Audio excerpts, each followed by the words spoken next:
Daily current affairs को हम लोग कवर कर रहे हैं और आज 1 जुलाई से इम्पोर्टेंट करंट अफेयर्स को देखते हैं। पहला, ये 63,000 प्राथमिक सहकारी समितियों का कंप्यूटरीकरण किया जाएगा। 2516 करोड़ रुपए की लागत से अगले 5 सालों में 63,000 प्राथमिक कृषि क्रेडिट समितियों यानी पैक्स का कंप्यूटरीकरण किया जाएगा। इस फैसले से 13 करोड़ किसानों को लाभ मिलेगा और जिसमें बड़ी संख्या में लघु और सीमांत किसान शामिल होंगे। इस प्रोजेक्ट के तहत केंद्र सरकार एकीकृत सॉफ्टवेयर देगी और इससे ग्रामीण विकास, सहकारिता और कृषि मंत्रालय की योजनाओं पर संयुक्त रूप से काम हो सकेगा।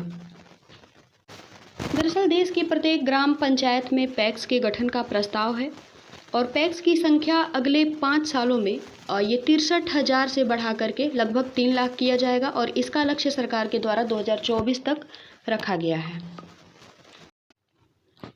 दरअसल पैक्स में ये देश में 3 स्तरीय अल्पकालिक सहकारी क्रेडिट की सबसे निचली इकाई है और इसमें लगभग 13 करोड़ किसान सदस्य हैं। किसान क्रेडिट कार्ड यानी KCC के ऋण में पैक्स की हिस्सेदारी लगभग 41% है और इसमें लघु और सीमांत किसानों को दिए जाने वाले ऋण की हिस्सेदारी लगभग 95% तक है। राज्य सहकारी बैंक और जिला सहकारी बैंक को नाबार्ड ने पहले ही कॉमन बैंकिंग सॉफ्टवेयर के दायरे में ले लिया है, हालांकि अभी तक पैक्स का कंप्यूटरीकरण नहीं किया गया है। नेक्स्ट है, ये समुद्री अनुसंधान स्टेशनों का नेटवर्क स्थापित करेगा भारत। दरअसल हाल ही में पुर्तगाल की राजधानी लिस्बन में संयुक्त राष्ट्र महासागर सम्मेलन का आयोजन हुआ है और इसका संबोधन केंद्रीय मंत्री जितेंद्र सिंह के द्वारा किया गया है। भारत ने प्रशांत द्वीप देश की आवश्यकता और आकांक्षाओं को पूरा करने के लिए सतत तटीय एवं महासागर अनुसंधान संस्थान स्थापित करने का प्रस्ताव किया है और दरअसल यह प्रस्ताव मूल रूप से PM मोदी के द्वारा प्रशांत द्वीपीय देश के नेताओं के साथ बैठक के दौरान ही किया गया था ताकि क्षेत्र के साथ संबंध को प्रगाढ़ किया जा सके। अपने संबोधन के दौरान केंद्रीय मंत्री जितेंद्र सिंह ने कहा कि भारत ने संयुक्त राष्ट्र एजेंसियों और अनुसंधान संस्थानों के साथ अच्छी तरह से सहयोग और साझेदारी की है और भारत स्वच्छ, स्वस्थ, उत्पादक, सुरक्षित और सुगम महासागर के लिए सतत विकास संबंधी संयुक्त राष्ट्र महासागर विज्ञान दशक 2021 से 30 की दिशा में भी काम कर रहा है और इसके अलावा भारत ने 6 अहम क्षेत्रों के साथ गहरा सागर मिशन की भी शुरुआत किया है। नेक्स्ट है, तेज गति से चलने वाले स्वदेशी लक्ष्य विमान का हाल ही में परीक्षण किया गया है। रक्षा अनुसंधान और विकास संगठन यानी DRDO ने ओडिशा के चांदीपुर के तट से तेज गति से चलने वाले स्वदेशी लक्ष्य विमान high speed expendable aerial target अभ्यास का सफल परीक्षण किया है। अभ्यास मिसाइलों के लिए टारगेट बनाता है और इसका उपयोग विभिन्न मिसाइल प्रणालियों के मूल्यांकन के लिए हवाई लक्ष्य के रूप में किया जाता है। नेक्स्ट है, ये भारत के जो महान्यायवादी हैं KK वेणुगोपाल, इनकी ये 3 महीने तक और अपने पद पर बने रहेंगे। दरअसल उनका कार्यकाल 30 जून को ही समाप्त होना था। उन्हें राष्ट्रपति के द्वारा जुलाई 2017 में अटॉर्नी जनरल के पद पर नियुक्त किया गया था। भारत के अटॉर्नी जनरल का कार्यकाल आमतौर पर 3 साल का ही होता है और जब वेणुगोपाल का यानी KK वेणुगोपाल का जो पहला कार्यकाल था वो 2020 में ही समाप्त होना था, लेकिन उनके कार्यकाल को पुनः 1 वर्षों के लिए बढ़ा करके 2021 तक कर दिया गया और 2021 में फिर दोबारा उनके कार्यकाल को 1 साल के लिए बढ़ाया गया। भारतीय संविधान के अनुच्छेद 76 में महान्यायवादी पद की व्यवस्था की गई है और यह देश का सर्वोच्च कानूनी अधिकारी होता है।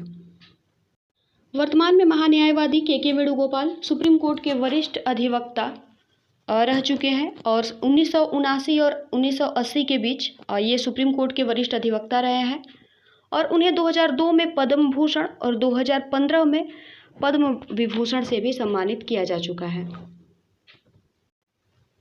नेक्स्ट है, ग्रीन हाइड्रोजन के लिए 3 कॉरिडोर बनाया जाए। ये दरअसल हाल ही में नीति आयोग ने ग्रीन हाइड्रोजन की भावी नीति का एक रोड मैप तैयार किया है जिसके तहत सरकार के समक्ष 10 प्रमुख मांगें रखी गई है। इसमें एक महत्वपूर्ण मांग यह है कि देश में लगभग 3 ग्रीन कॉरिडोर बनाए जाने चाहिए। दरअसल PM मोदी ने अगस्त 2021 में ग्रीन हाइड्रोजन मिशन की शुरुआत की थी।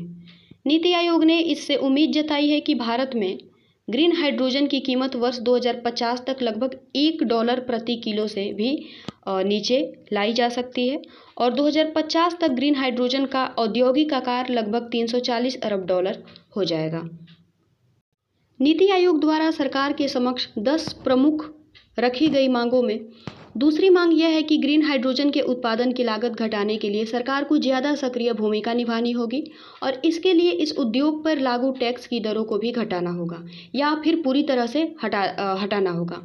देश में लगभग 16,000 मेगावाट की ग्रीन हाइड्रोजन ईंधन उत्पादन क्षमता बनाने के लिए कई तरह के दूसरे अन्य प्रोत्साहन भी देने होंगे। नीति आयोग की इस रिपोर्ट में बताया गया है कि ग्रीन हाइड्रोजन की लागत अभी $4.1 प्रति किलो से लेकर लगभग $7 प्रति किलो है, जिसे वर्ष 2050 तक घटाकर $0.70 प्रति किलो किया जा सकता है। दरअसल भारत ने वर्ष 2070 तक अपनी पूरी इकोनॉमी को नेट जीरो बनाने यानी पर्यावरण में उत्सर्जन को पूरी तरह से समाप्त करने की घोषणा की है और इस रिपोर्ट में वर्ष 2050 तक भारत में ग्रीन हाइड्रोजन की खपत 4 गुना हो जाने की संभावना जताई गई है, जो कि वैश्विक मांग का लगभग 10% होगा और आने वाले दिनों में स्टील व ट्रांसपोर्ट सेक्टर में भी बड़े पैमाने पर इसका इस्तेमाल किया जाएगा। नेक्स्ट है, देश में सिंगल यूज प्लास्टिक पर प्रतिबंध लगा दिया गया है 1 जुलाई 2022 से। 1 जुलाई से देश में सिंगल यूज प्लास्टिक के उत्पादन, वितरण, निर्माण और बिक्री पर प्रतिबंध लगा दिया गया है। प्रतिबंध तोड़ने पर पर्यावरण संरक्षण कानून की धारा 15 और संबंधित नगर निगम के बायलॉज के अनुसार दंडात्मक कार्रवाई होगी और इसमें जुर्माने के साथ हर्जाना भी भरना पड़ सकता है। केंद्रीय प्रदूषण नियंत्रण बोर्ड के अनुसार भारत में हर साल लगभग 2.4 lakh tonne single use plastic का उत्पादन होता है।